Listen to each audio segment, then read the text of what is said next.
I am sharing this experience because I need to document the most terrifying year of my life. A year where I almost lost my only daughter to a man who disguised his malice as affection. I live in Austin, Texas, and my daughter, Lily, had just turned 19 when this entire ordeal began.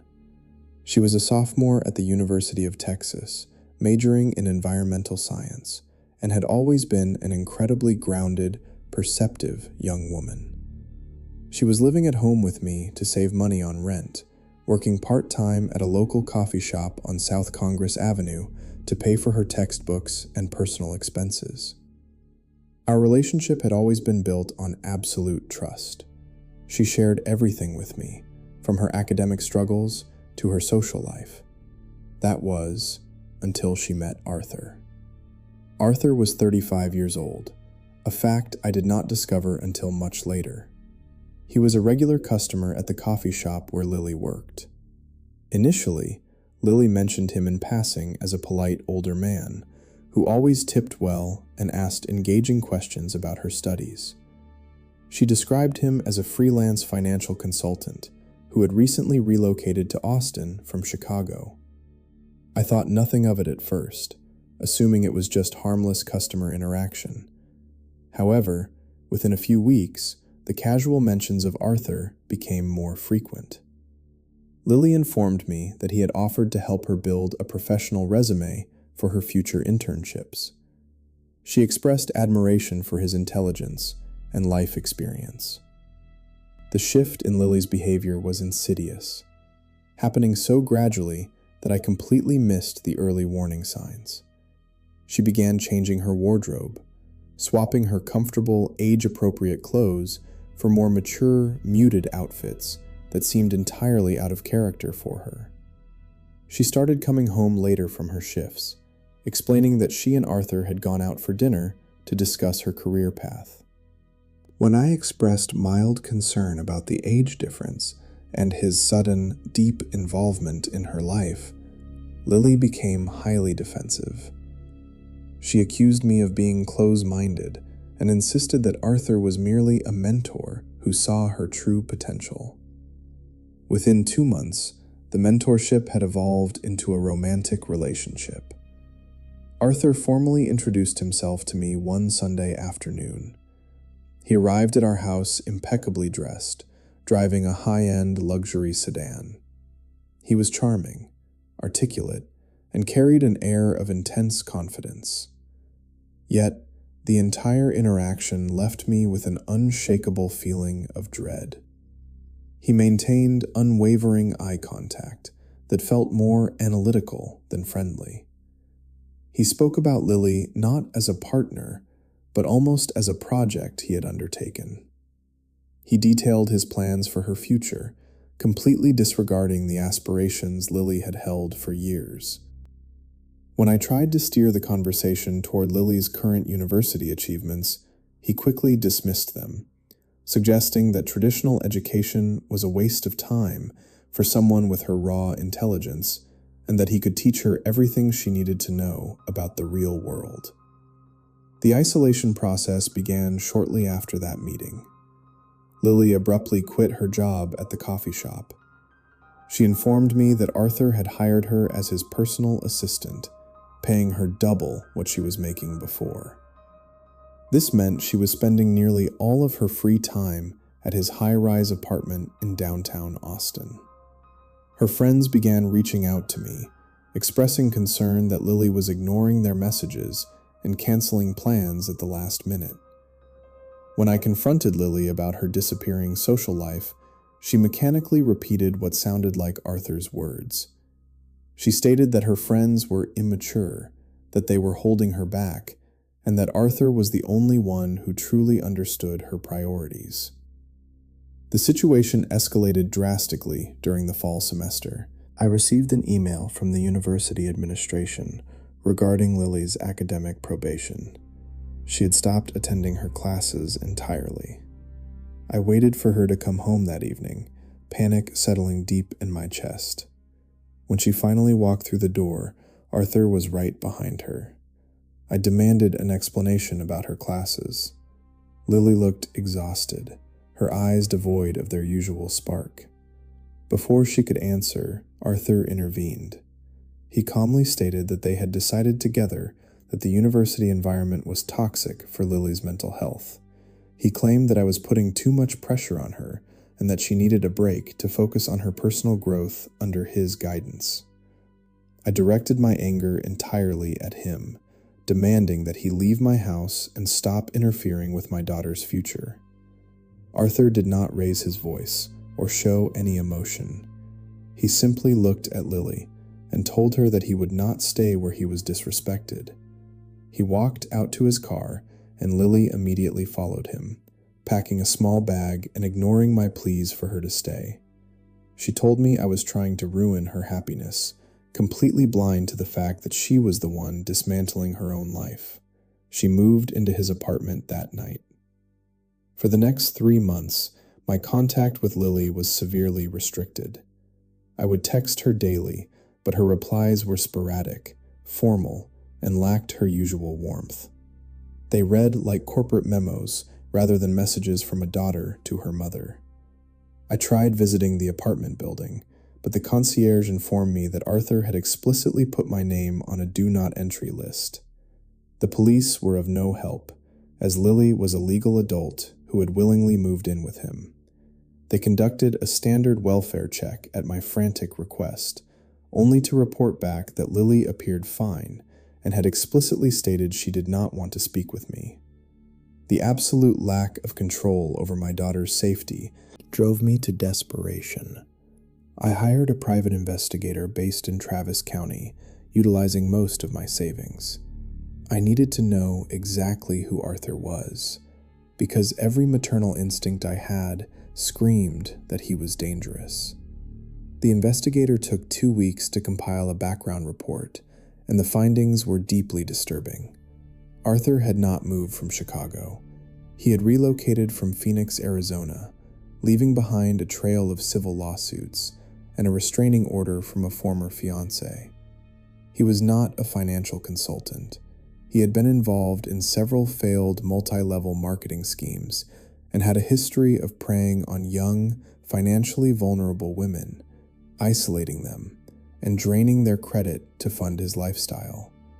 The luxury car was leased under someone else's name, and his high-rise apartment was facing eviction proceedings due to months of unpaid rent. He was a master manipulator, a parasite who found independent young women and systematically dismantled their support networks to make them entirely dependent on him. Armed with this information, I knew a direct confrontation would only make Arthur tighten his grip on Lily. I had to wait for an opening. The opportunity presented itself the week of Thanksgiving. Arthur had to travel to Houston for a supposed business meeting, leaving Lily alone in the apartment. I knew this because the private investigator had been monitoring his vehicle. I drove to downtown Austin and waited outside the apartment building. I managed to slip past the concierge during a shift change and took the elevator to his floor. I knocked on the door relentlessly until Lily finally opened it. The sight of her broke my heart. She had lost a significant amount of weight. Her skin was pale, and she looked terrified. She tried to close the door, stating that Arthur would be furious if he found out I was there. I prevented the door from closing and physically forced my way into the apartment. I did not yell. I did not express anger. I simply laid out the investigative file on the kitchen counter and asked her to read it. She initially refused, repeating Arthur's claims that I was manipulative and trying to poison her mind. I sat there in silence, refusing to leave, until her curiosity finally overpowered her conditioning. I watched as she read through the police reports from Arizona, the financial documents, and the restraining order from the woman whose life he had nearly ruined a few years prior. The reality of her situation slowly fractured the illusion Arthur had built. Lily began to recognize the patterns documented in the file, comparing them to her own experiences over the past year. She realized that her sudden isolation, her withdrawal from university, and her estrangement from her friends were not her own choices, but calculated steps in his established routine. The extraction was frantic. We did not pack everything, only gathering her essential documents, her laptop, and whatever clothes we could fit into 2 garbage bags. We left the apartment and drove straight to my sister's house in San Antonio, completely out of Arthur's immediate reach. When Arthur returned to Austin and found Lily gone, the retaliation was swift and terrifying. He flooded her phone with messages, oscillating between intense apologies and aggressive threats. He showed up at my house in Austin, pacing in front of the driveway. He contacted her former friends, spreading malicious rumors about Lily's mental state. He even attempted to access her bank accounts, which we had fortunately already frozen and transferred. We documented every single interaction, every threatening voicemail, and every unauthorized login attempt. We took the compiled evidence to the authorities in Bexar County. Given his documented history in Arizona and the clear escalation of his current behavior, a judge granted a comprehensive protective order. The legal process was exhausting, requiring Lily to detail every aspect of his psychological abuse and coercive control. It has been 8 months since we left that apartment. Lily has re-enrolled at the University of Texas, though she is taking classes online while she continues intense psychological therapy to rebuild her sense of self. Arthur eventually vanished from Austin, likely fleeing the looming legal consequences and moving on to find another unsuspecting victim in another city. We installed advanced security systems at our home, and Lily rarely travels anywhere alone. The healing process is slow, and the scars of his manipulation still dictate many of her daily anxieties. But she is safe, she is home, and she is finally free from the grown man who tried to erase her existence.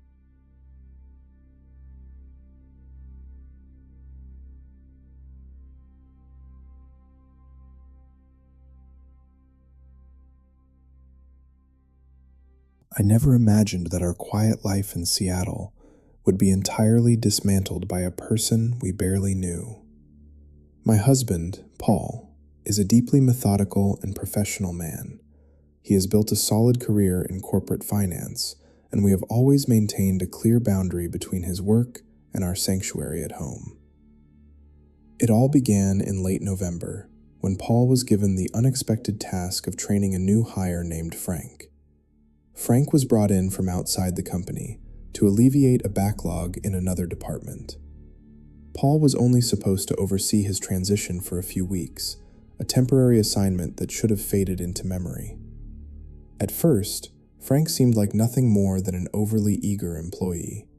He sent frequent messages to Paul, asking mundane questions about their tasks, but very quickly, the rhythm of the messages began crossing the line into personal hours. Frank would text late at night, often sending incoherent strings of words, and if Paul did not immediately reply, the messages would become demanding, flooded with relentless question marks. Paul attempted to set firm professional boundaries, reminding Frank of office protocols. For a brief period, the excessive contact subsided. Frank was eventually transferred to his permanent desk at a different branch, and we naively assumed the strange behavior was behind us. In early January, the situation took a disturbing and permanent turn. Paul received a message from Frank during the workday, but it was not about a project. Frank used a highly inappropriate, intimate pet name. Paul ignored it, assuming it was a careless mistake directed at someone else, but the messages continued, escalating rapidly. Frank began making overt, suggestive comments about Paul's physical appearance. Paul immediately shut it down. He stated clearly and firmly that he was a happily married man, and that this line of communication was entirely unacceptable. Frank's response was chilling. Not an apology, but a dismissive remark. He brushed off Paul's marriage entirely, suggesting that marital vows were just empty words men used as a defense. I had briefly met Frank once, a few weeks prior, when I visited Paul's office for lunch. During that visit, Frank had acted almost like a shadow. He hovered near Paul's desk, entirely ignoring my presence, refusing to even make eye contact when Paul formally introduced us. It felt as though he was studying me, calculating my worth in a life he was trying to insert himself into. After Paul explicitly rejected him, the digital harassment transformed into a calculated campaign. Paul began receiving messages from an anonymous cloud account, calling him inappropriate names. When those were blocked, the burner numbers started. Dozens of messages would flood Paul's phone, always from local Seattle area codes. The anonymous sender would try to bait Paul into a conversation, asking why he was trying to ruin their career, and bizarrely claiming that they had a deep romantic history. Paul and I have been together for 2 decades, and I am the only person he has ever been with. The sheer delusion of the texts was terrifying. Paul refused to respond, hoping the stalker would incriminate themselves. He documented every single text, every timestamp, and every blocked number. He traced the numbers back to an anonymous internet phone service, a digital ghost town. He filed comprehensive reports with local law enforcement, but because there was no direct threat of physical violence, the police stated their hands were tied. They simply advised him to keep blocking the numbers. The true scope of Frank's obsession was revealed a week later. One of Paul's colleagues, who happened to follow Frank on social media, approached Paul with deeply alarming information. Frank had been posting cryptic, aggressive statements online. The timing perfectly matched the anonymous texts. His final post was a declaration that anyone involved with him had to be entirely devoted or dead. Paul took all the compiled evidence, the texts, the social media screenshots, and the call logs, directly to the company's human resources and legal departments. We felt certain that this severe breach of conduct and the implicit threats would result in immediate termination. Instead, we experienced a profound institutional failure. The company dragged the internal investigation out for an agonizing month. They held hour-long phone calls with Paul, asking if he felt safe. When Paul honestly answered that he did not, they finally concluded their review. They admitted that they had uncovered several alarming red flags regarding Frank, but stated they simply could not terminate his employment due to internal policies. Their solution was merely to implement safety precautions for Paul. They ordered Paul not to work past sunset, ensured he was never in the building alone, and instructed security to monitor him while he walked to his car. They openly acknowledged that Frank was a physical threat, yet they chose to keep him on the payroll, treating the situation as if everything could just return to normal. The psychological toll this took on our household was immense. We felt completely abandoned by the very institution that brought this danger into our lives. The harassment did not stop. 2 weeks ago, Paul had to travel out of state for a business conference, leaving me alone at the house. On the second night of his trip, I woke up to a silent, dark bedroom and several missed calls from Paul. When I finally reached him, his voice was trembling. Frank had somehow known Paul was out of town. He sent messages to Paul's personal phone, asking how the business trip was going. Then, the midnight calls began, relentless ringing from new burner numbers. The voicemails were erratic, oscillating between obsessive affection and intense hatred. But the most terrifying part were the explicit messages that directly referenced me, proving he knew exactly who I was, and that I was currently alone. We live in a gated neighborhood with 24-hour security. Our address is completely unlisted, and we route everything through a private postal box. Our home is surrounded by high-definition cameras, monitoring every single entry point, casting a cold glow over the monitors in our living room. Logically, I know we have done everything possible to secure our physical environment. Yet, every night I find myself sitting awake, watching the camera feeds. Every time I hear a car idle near our driveway, or the faint sound of footsteps on the pavement outside, my heart drops. Every time Paul leaves for work, I am consumed by an overwhelming dread. We are trapped in a constant state of hypervigilance, waiting for the day the company's inadequate precautions fail, waiting for the day the digital messages stop and the man sending them finally decides to show up at our door.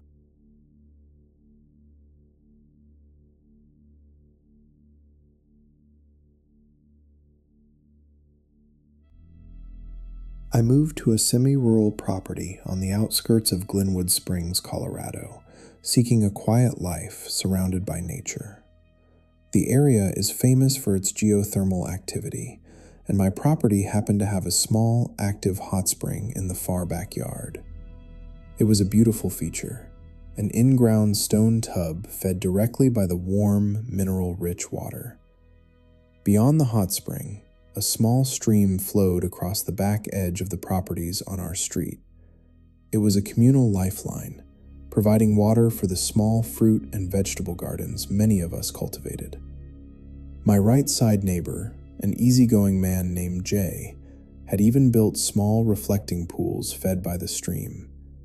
It was supposed to be a peaceful sanctuary, but I quickly learned that my left side neighbor would turn my sanctuary into an absolute nightmare.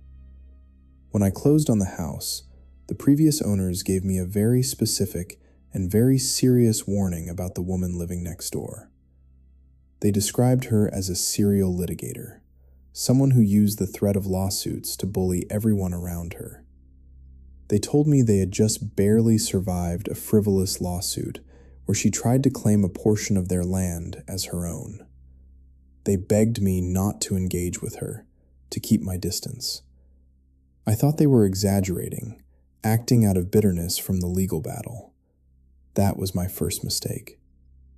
A few days after moving in, her 2 young children came to my door with a plate of cookies.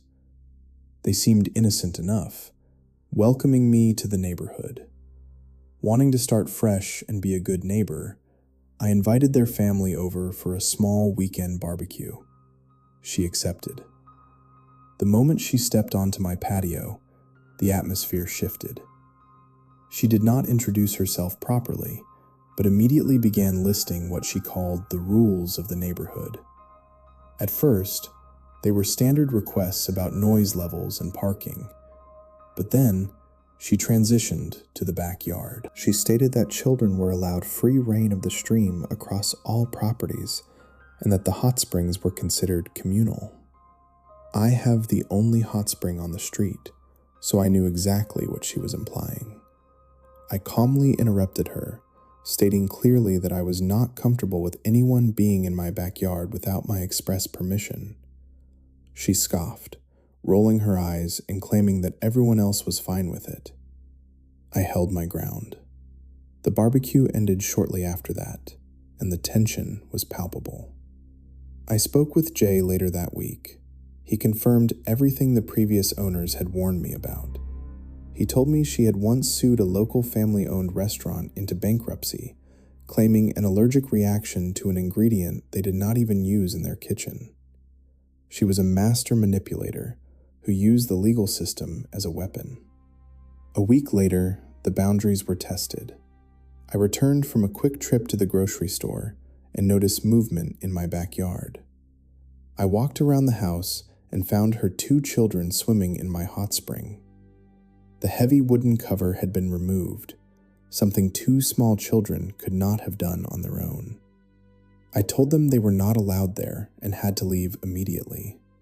They refused, crossing their arms and stating that their mother told them the hot tub belonged to everyone. I demanded they leave, reminding them that a hot spring is dangerous and I would not be held liable for their safety. they finally ran home. I immediately went to the hardware store to buy heavy-duty padlocks for my gates. When I returned, she was waiting in my driveway. She demanded to know why I had kicked her children out. She was furious, face red with anger. I told her to leave my property and bluffed that I had security cameras recording the entire interaction.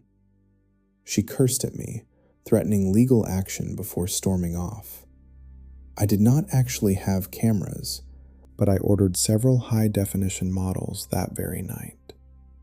Things escalated 3 weeks later. I had traveled out of town for a friend's wedding, leaving my property unattended. On the second day of my trip, my phone began receiving motion alerts from the newly installed backyard cameras. I checked the live feed from my hotel room, and my stomach dropped. She was standing in my yard, directing a team of professional plumbers. They were trenching a line through the dirt, installing thick PVC piping directly from my hot spring across the property line and into her yard. She was physically stealing my water source. I immediately called Jay, asking him to go over and intervene. He walked over and told the crew they were trespassing, but since he was not the homeowner, they ignored him. I called the local police dispatch, explaining that a theft of utility and trespassing was currently in progress at my address. I cut my trip short and drove back to Glenwood Springs as fast as I legally could. I pulled into my driveway at the exact same time the police cruisers arrived. The plumbing crew was just packing up their tools, walking out of my backyard through the gate where they had completely shattered my new padlocks. The police stopped them, and the foreman looked confused. He stated they had been hired by the homeowner to install the diversion line. I stepped forward, proving I was the owner of the property and that I had absolutely not authorized this work.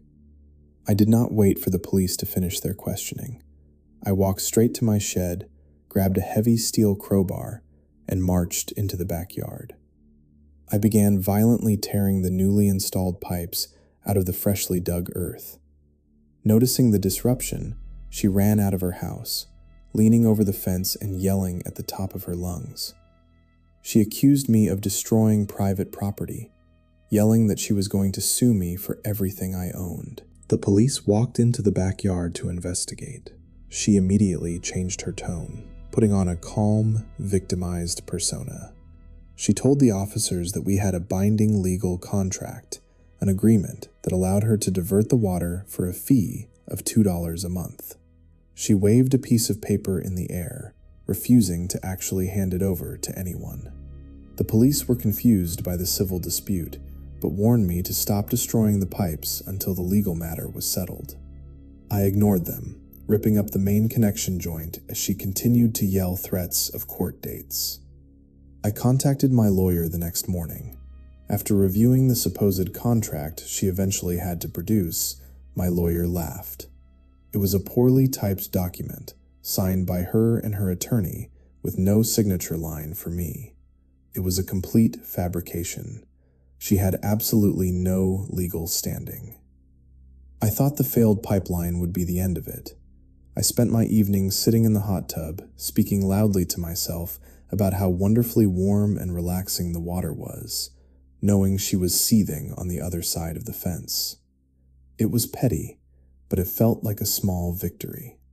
Then, my garden began to die. It was not a slow, natural wilting.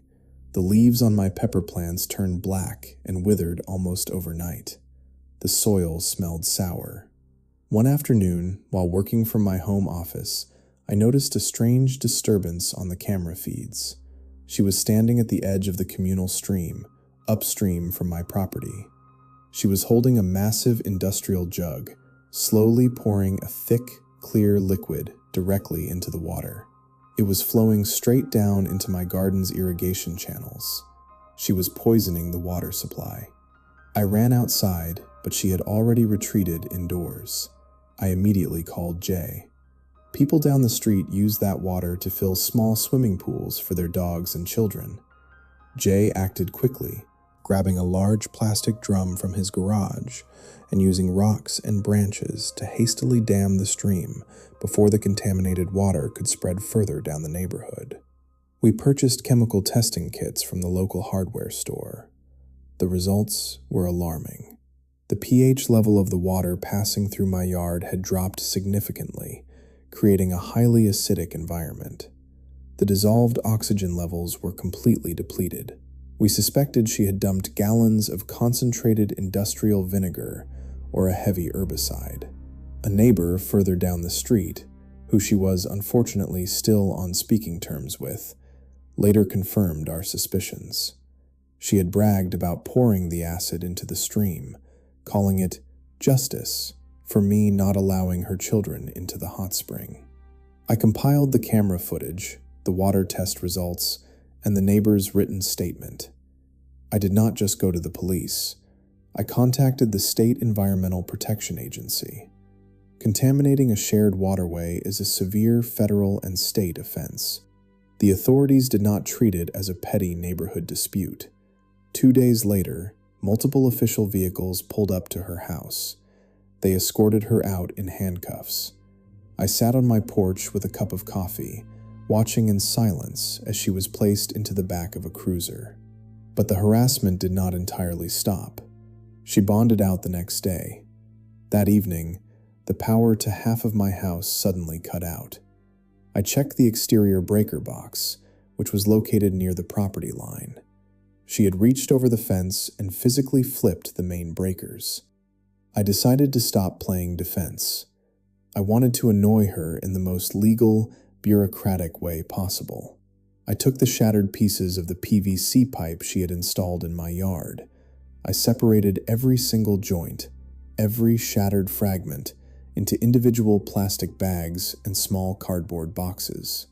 I went to a local courier service, explained the situation to the owner, and paid a premium for a very specific delivery schedule. Every 3 days, a courier would deliver one single piece of the broken pipe to her front door. Every delivery required a direct signature from her. She could not ignore them. I watched from my window as the first delivery arrived. Her husband answered, but the courier insisted she had to sign. She stomped to the door, snatched the pen, and signed the slip.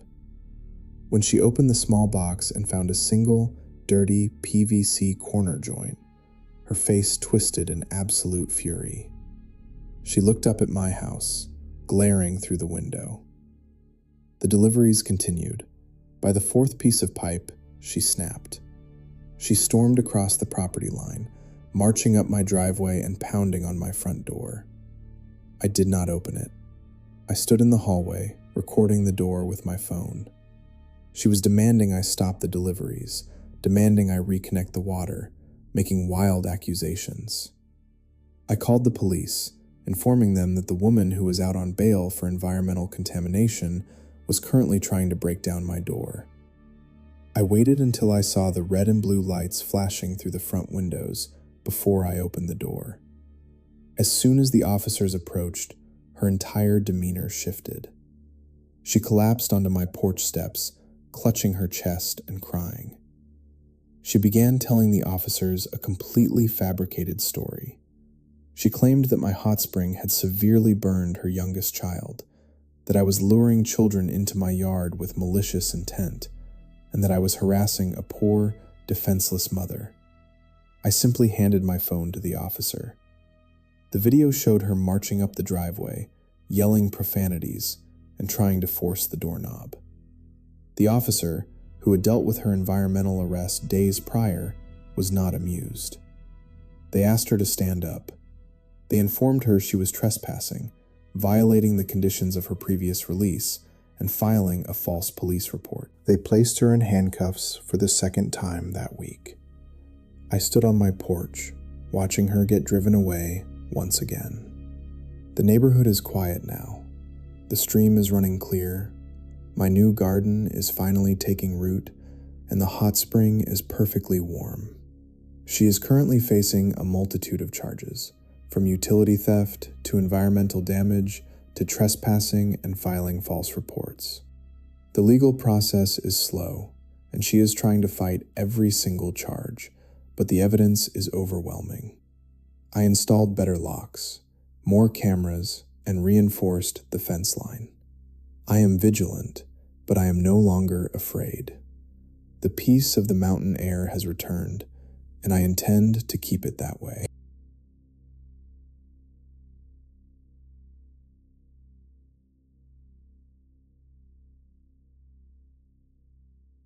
I work in a massive corporate high-rise, right in the heart of downtown Chicago. The environment is entirely predictable, a sterile routine of data analysis, endless paperwork, and harsh artificial lights. I shared a cubicle partition with a man named Marcus for almost 4 years. Marcus was the definition of reliable.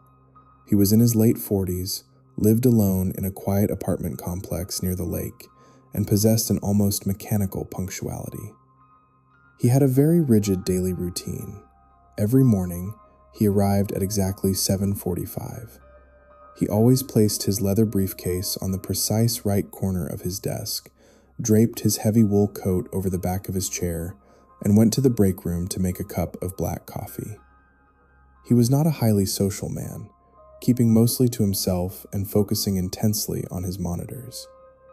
It was a Tuesday in late November when that rigid routine completely unraveled. I saw Marcus that morning.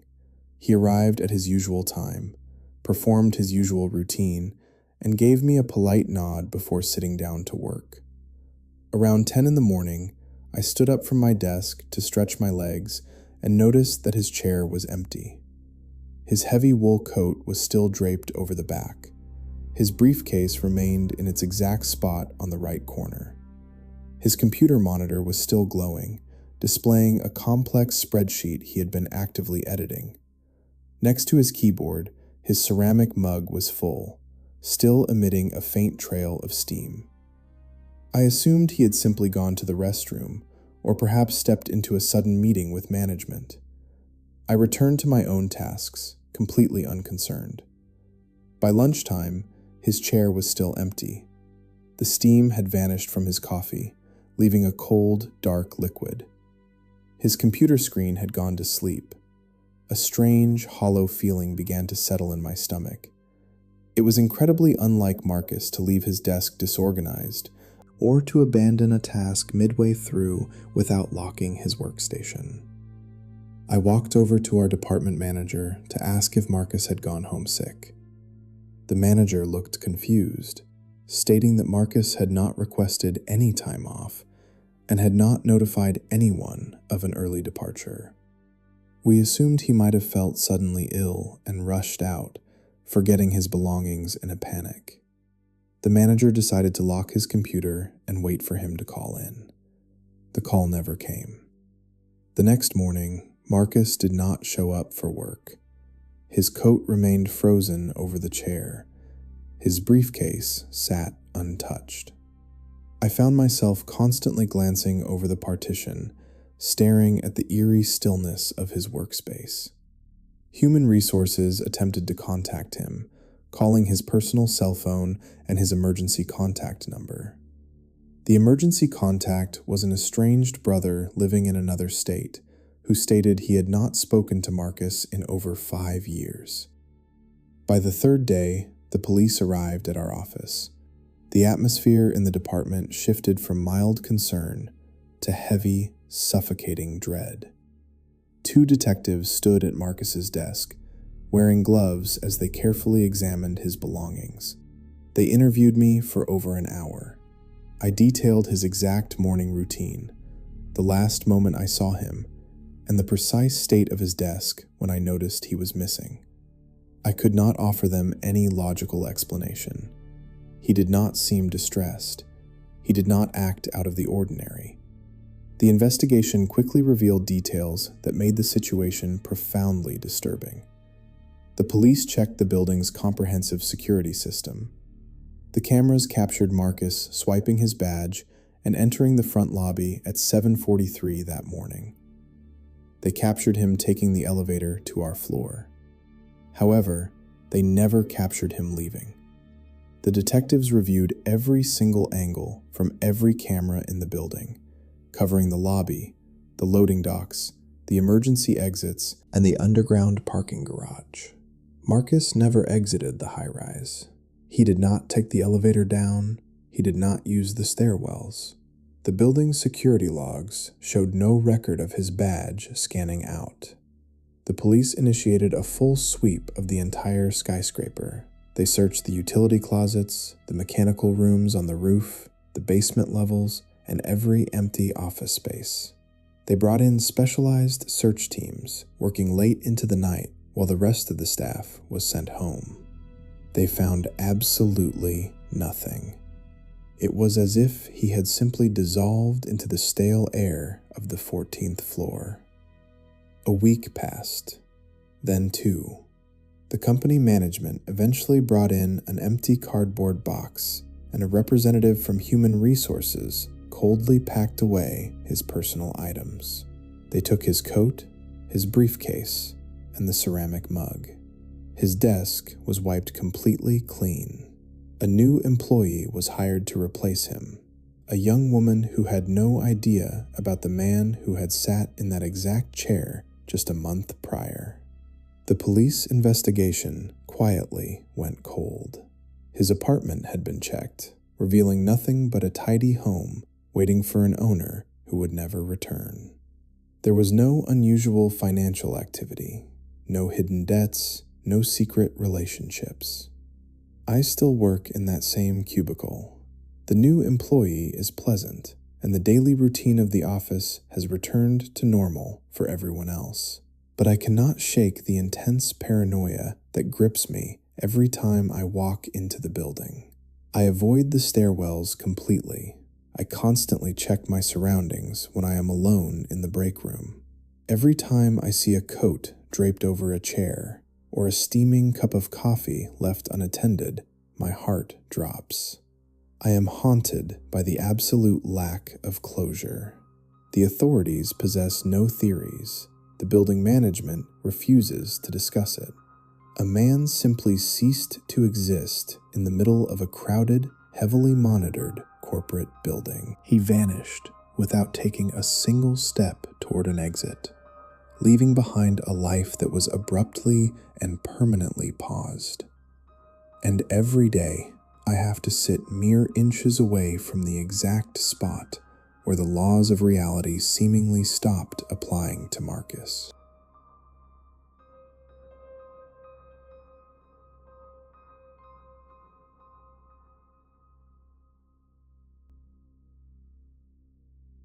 I have lived in Portland, Oregon for the majority of my adult life.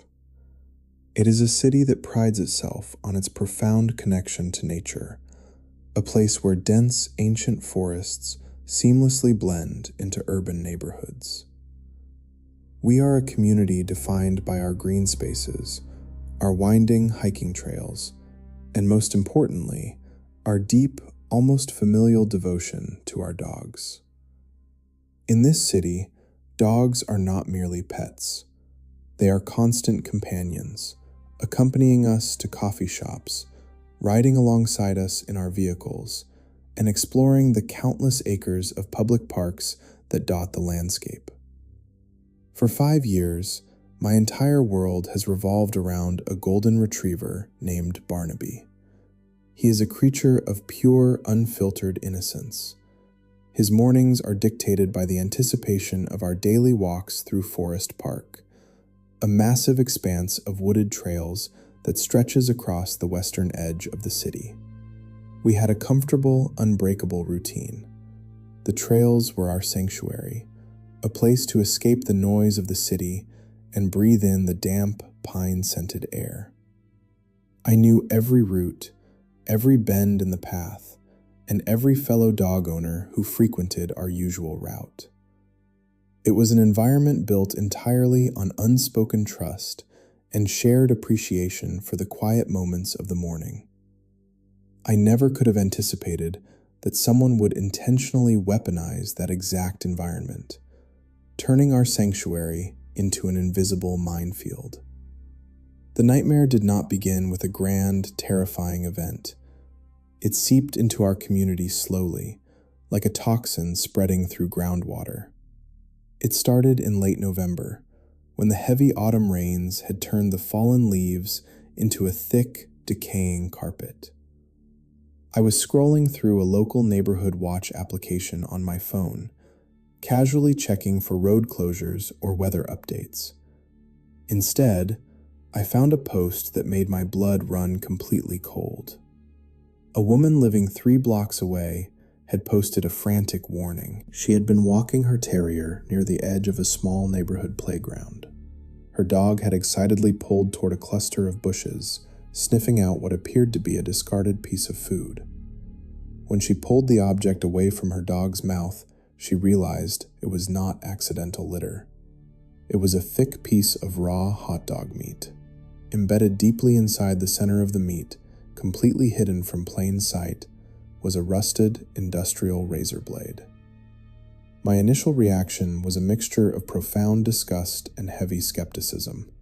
I wanted desperately to believe that it was an isolated incident. I tried to convince myself that it was the work of a deeply disturbed teenager, a cruel, singular prank that would never be repeated. The local authorities were notified, but the general consensus among the neighbors was that it was a freak occurrence. We remained cautious, but we did not alter our lives. That fragile sense of security shattered completely exactly 1 week later. The reports began to multiply, transforming from isolated rumors into a documented, terrifying reality. Another piece of tainted meat was found at a different park across town. Then another, hidden near the entrance of a popular dog park in the Pearl District. The methodology of the culprit was evolving, becoming increasingly sophisticated and undeniably malicious. They were no longer just using raw meat and razor blades. The new discoveries were far more insidious. People were finding small, perfectly round balls of raw bread dough, intentionally left to harden slightly in the cold air. The dough was heavily scented with bacon grease or beef broth, designed specifically to be irresistible to a dog's powerful sense of smell. But inside these carefully crafted baits, the culprit had concealed tightly packed clusters of sewing needles, bent metal pins, and crushed, jagged glass. The intent was absolutely clear. This was not an attempt to scare anyone. It was not a twisted prank. It was a calculated, systematic campaign of extermination. The creator of these traps understood canine anatomy. They knew that a dog would swallow the dough whole without chewing, and that the dough would dissolve in the stomach, releasing a localized explosion of sharp metal that would cause an agonizing, fatal internal hemorrhage. A heavy, suffocating blanket of paranoia descended upon the entire city of Portland. The atmosphere in the parks changed overnight. The vibrant, joyful energy of off-leash areas completely vanished. Dog owners stopped making eye contact with each other, their gazes permanently locked onto the ground beneath their feet. Every pile of wet leaves, every discarded wrapper, every patch of tall grass became a potential lethal threat. The simple, joyful act of taking a dog outside for a walk transformed into an exhausting, high-stakes military patrol. I found myself altering our daily routine entirely. I refused to take Barnaby into Forest Park. The dense brush and endless hiding spots were simply too dangerous.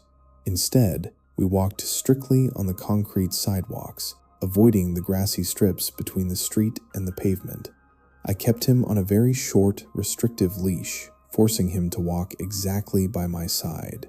I bought a heavy-duty basket muzzle, not because he was aggressive, but to physically prevent him from opening his mouth to pick anything up from the ground. Putting that muzzle on him every morning broke my heart. He would look at me with profound confusion, not understanding why his freedom had been stripped away, unaware that I was treating the ground we walked on like an active war zone. The psychological toll of this constant hypervigilance was incredibly destructive. I found myself becoming deeply suspicious of every person I encountered. The trust that glued our community together had completely dissolved. If I saw a man pausing near a trash can, my mind immediately accused him of planting a trap.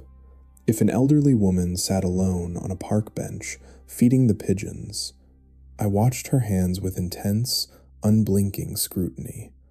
I was entirely consumed by the fear of an invisible enemy, a phantom who walked among us in the daylight, planting seeds of death in the shadows. My darkest fears nearly materialized on a freezing Tuesday evening in early December. The sun had set early, plunging the neighborhood into deep darkness. I was walking Barnaby down our own street, staying under the harsh glow of the streetlights. We were only a block away from my house. I was tired. My guard was momentarily down, and I had decided not to use his muzzle for this quick, late-night outing. Barnaby suddenly lunged toward the base of an old oak tree near the sidewalk. His tail was wagging frantically, his nose buried deep in the frozen dirt. He was incredibly fast. Before I could pull the leash back, he had snatched something into his mouth. Pure, unadulterated panic flooded my veins. I dropped to my knees on the freezing concrete, grabbing his collar with one hand and forcibly prying his powerful jaws open with the other. I did not care if he accidentally bit me. I shoved my fingers deep into the back of his throat, sweeping blindly through his mouth. I felt something cold and dense. I hooked my finger around it and dragged it out, throwing it onto the pavement under the streetlight. I knelt there on the ground, my hands shaking violently, staring at the object. It was a piece of cheap, processed sausage, but it was strangely deformed, bulging in the center. I found a small stick nearby and gently pushed the meat apart. As the casing split open, the harsh yellow light from the street lamp caught the reflection of steel. Buried inside the sausage were 3 large, heavily rusted fishing hooks, their barbed ends perfectly positioned to tear through an esophagus and anchor themselves deep in the stomach lining. I sat on the freezing sidewalk and wept. I pulled Barnaby into my chest, holding him so tightly he let out a confused whine. We were standing mere yards from our own front door. The sanctuary of our immediate neighborhood had been completely breached. The realization that I was mere seconds away from losing my best friend in the most horrific way imaginable broke something fundamental inside my mind. I carefully collected the tainted meat in a plastic bag, took Barnaby inside, and locked every door in the house. I called the local police precinct, demanding they send an officer immediately. The authorities arrived, took the evidence, and filed a comprehensive report. But the reality of the situation was incredibly grim. The detective who interviewed me was exhausted and deeply frustrated. He explained the absolute logistical impossibility of their task. The culprit was operating in the dark, scattering small, easily concealable objects across a city with hundreds of miles of open green space. There were no specific targets, no demands, and no discernible pattern. It was random, anonymous violence. Unless the perpetrator was caught physically placing the bait by a witness or a high-definition security camera, the chances of an arrest were effectively zero. The community attempted to fight back. Organized citizen patrols were established. Groups of dog owners would walk the parks at dawn and dusk, sweeping the grounds with heavy flashlights and specialized metal detectors. We posted warning signs on every single telephone pole and community notice board. The local news stations ran nightly segments, warning parents to keep their children away from the parks, as a toddler could easily pick up a poisoned piece of bread just as quickly as a dog. But the phantom poisoners simply adapted. When the parks became too heavily monitored, the baits began appearing in more residential areas. They were thrown over private fences into securely locked backyards. They were left on the front steps of veterinary clinics. The cruelty was boundless, driven by a pathological hatred that defied all logic or reason. Months slowly bled into a dark, paranoid winter. Several dogs in the surrounding neighborhoods did not survive. The stories circulated through the community like obituaries, devastating accounts of emergency surgeries, astronomical veterinary bills, and families forced to watch their beloved companions succumb to internal injuries. Each death felt like a personal failure for all of us, a grim reminder that the monster was still out there, entirely unpunished. Eventually, the discoveries began to decrease. The harsh winter transitioned into a hesitant spring, and the reports of tainted meat faded from the daily neighborhood updates. Weeks turned into months without a single incident. The police investigation quietly dissolved into a cold case, filed away in a drawer of unsolved mysteries. People slowly began returning to the parks. The muzzles were cautiously removed. The vibrant energy of the dog runs tentatively returned. But for me, and for many others who live through the peak of the terror, the damage is entirely permanent. It has been over 2 years since that terrifying night under the streetlight. I still live in Portland. I still have Barnaby. But our lives will never fully return to the innocent routine we once shared. I still will not step foot inside Forest Park. I still scan the pavement relentlessly, my eyes darting toward every shadow and every pile of debris. I still pull Barnaby away from bushes with an anxious, rigid grip on his leash. The culprit was never identified. They simply vanished back into the fabric of the city, their motives and their identity forever concealed. I am left to wonder if they moved away, if they were arrested for an entirely different crime, or if they are still living right here in our neighborhood, quietly watching us from behind closed blinds. I walk through my city every single day, surrounded by people, completely unable to shake the chilling realization that the person standing next to me at the crosswalk, or the person bagging my groceries, might be the very same monster who spent an entire winter meticulously rolling rusted metal into bread dough, trying to murder the only creature I truly love. The baits may be gone, but the profound, suffocating fear they left behind will stay with me for the rest of my life.